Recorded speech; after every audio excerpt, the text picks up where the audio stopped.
سلام و درود خدمت رفقای عزیزم، خیلی خوش اومدید. با پارت ششم بازی اسکای در خدمتتون هستم.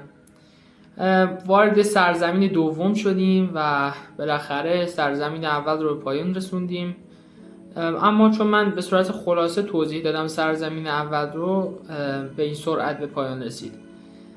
ولی اگر شما بخواید بازی کنید و تک تک اون مراحل رو رد بکنید، ممکنه زمان طولانی تری در واقع از شما بگیره و مجبور شید بیشتر برای بازی وقت بذارید. سرزمین دوم به نظر من زیباترین سرزمین بازی اسکای هست که اگر دوست دارید ببینید که در واقع چه نکاتی داره و چه جاهای زیبایی داره، من رو دنبال کنید. اینجایی هم که الان هستیم قسمت اول سرزمین دوم هست. امیدوارم که موفق و پیروز باشید. من رو دنبال کنید تا رازهای سرزمین دوم بفهمیم و از بازی کردن لذت ببرید. خدا نگهدار.